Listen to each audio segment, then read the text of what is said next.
Assalamualaikum warahmatullahi wabarakatuh. Di sini saya akan menjelaskan tentang teknik evaluasi dalam interaksi manusia dan komputer.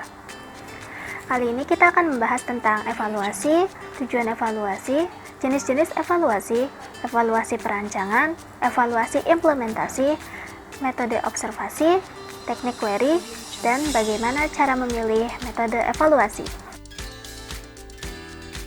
Deal dan triknya adalah yang pertama, mahasiswa dapat memahami apa itu evaluasi, mahasiswa dapat memahami tujuan dan jenis dari evaluasi, juga mahasiswa dapat memahami dan memilih metode evaluasi yang tepat.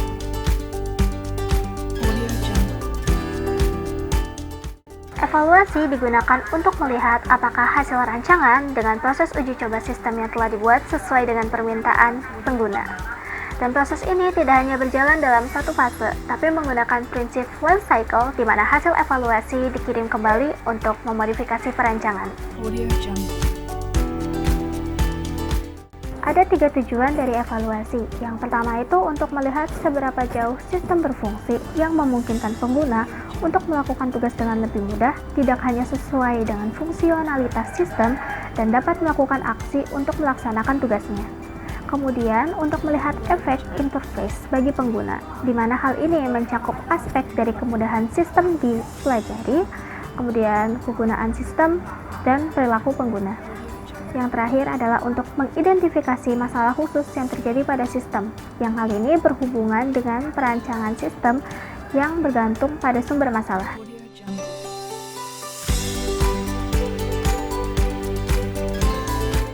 Ada 2 jenis utama dalam evaluasi. Yang pertama adalah evaluasi pada kondisi percobaan atau laboratory files, di mana jenis ini memiliki kelebihan, yaitu tersedianya alat yang lengkap dan lingkungan yang tidak bercerak atau bebas interupsi.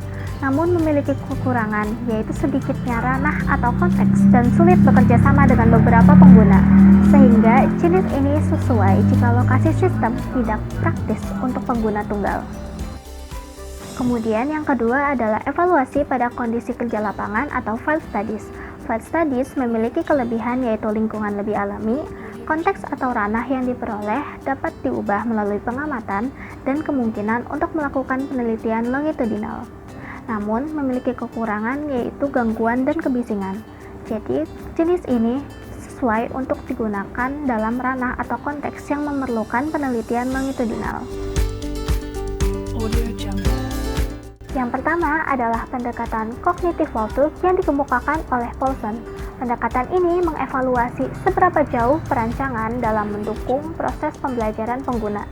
Pendekatan ini biasa digunakan oleh pakar psikologis kognitif, dan rancangan ahli dari walkthrough ini digunakan untuk mengidentifikasi masalah potensial dengan menggunakan prinsip-prinsip psikologi dan digunakan untuk memandu analisa.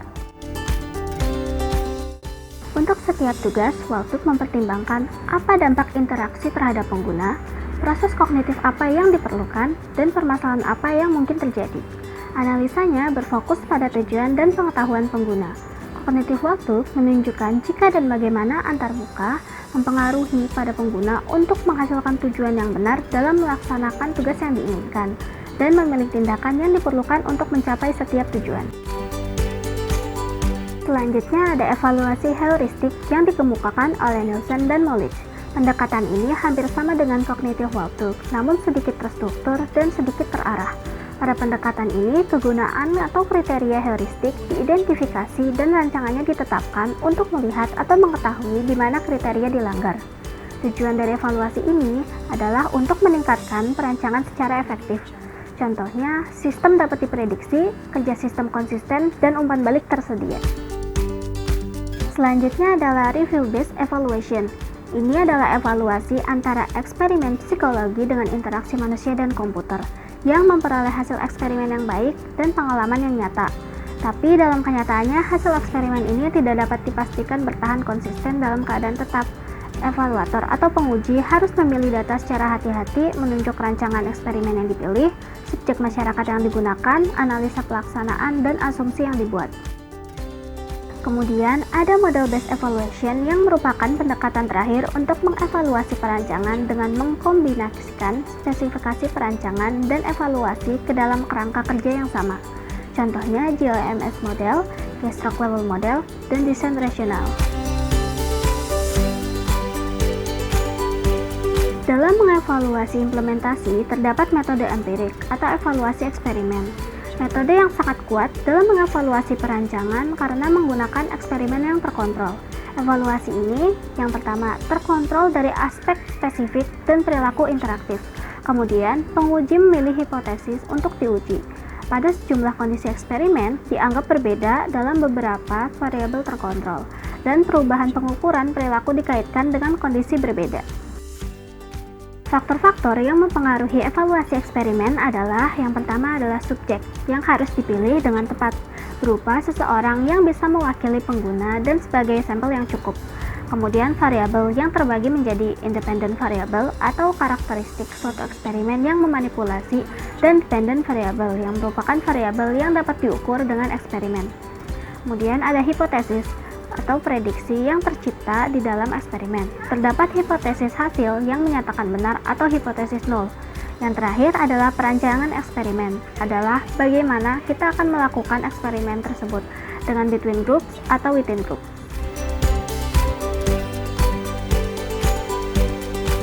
Metode observasi pertama yang akan kita bahas adalah think aloud. Salah satu cara populer untuk mengumpulkan informasi adalah dengan melihat interaksi pengguna. Penguji melihat dan merekam aksi yang dilakukan oleh pengguna menggunakan beragam teknik. Akibatnya, pengguna diminta untuk menguraikan tindakannya dengan think aloud. Contohnya, menjelaskan mengapa mereka mengambil tindakan atau apa yang mereka coba kerjakan.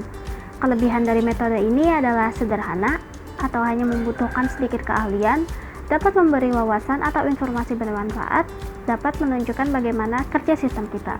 Sementara kekurangannya adalah subjektif, selektif, dan tindakan-tindakan tersebut mungkin saja dapat merubah kinerja dari sistem.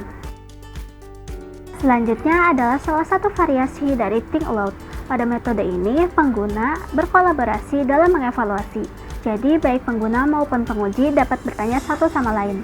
Kelebihan dari metode ini adalah sedikit kendala dan mudah digunakan. Pengguna didorong untuk mengkritik sistem dan memungkinkannya klarifikasi. Sementara kekurangannya sama seperti think aloud. Terdapat beberapa metode untuk merekam kegiatan pengguna. Yang pertama yaitu kertas dan pensil, yang murah namun kecepatan penulisannya terbatas. Kemudian audio, yang bagus untuk metode think aloud, tapi sulit untuk sesuai dengan protokol lain. Video, yang akurat dan realistis namun membutuhkan peralatan khusus. Computer logging, yang otomatis dan tidak mencolok, namun sebagian besar data sulit dimengerti. Dan user notebooks, yaitu informasi kasar dan subjektif, berguna dan bagus untuk penelitian longitudinal. Automatic Protocol Analysis Tools adalah sistem prototipe yang berjalan pada workstation multimedia yang dihubungkan langsung ke video recorder. Penguji dapat menemukan sekumpulan tombol yang mengidentifikasikan event yang berbeda. Kelebihannya, analis memiliki waktu untuk fokus pada insiden yang relevan dan menghindari gangguan tugas yang berlebihan. Lalu kekurangannya adalah membuat jenuh dapat menjadi interpretasi event untuk mengubah warna dan foto.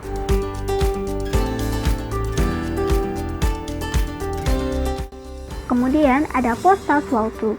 Data seringkali diperoleh melalui observasi tanpa interpretasi. Kita memiliki tindakan dasar yang bisa digunakan, tapi tidak begitu paham dengan alasannya. Walkthrough dibuat untuk menyelesaikan masalah dengan merefleksikan kembali tindakan subjek setelah event. Post-task walkthrough berguna untuk mengidentifikasi alasan tindakan dan alternatif yang dipertimbangkan, dan juga diperlukan dalam kasus yang tidak memungkinkan untuk memakai metode think aloud.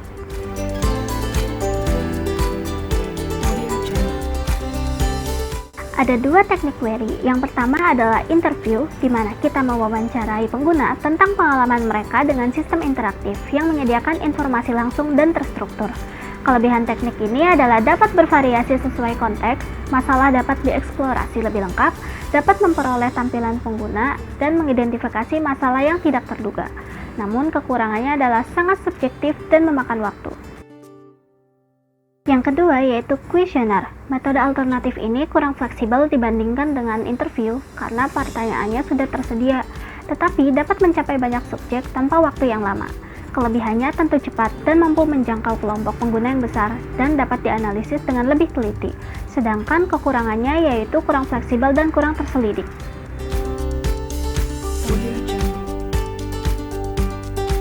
Faktor-faktor dalam memilih metode evaluasi yaitu yang pertama tingkat siklus, jenis evaluasi, tingkat objektivitas dan subjektivitas, jenis ukuran yang tersedia, informasi yang tersedia, kesiapan dari suatu respon, tingkat gangguan, dan sumber yang tersedia.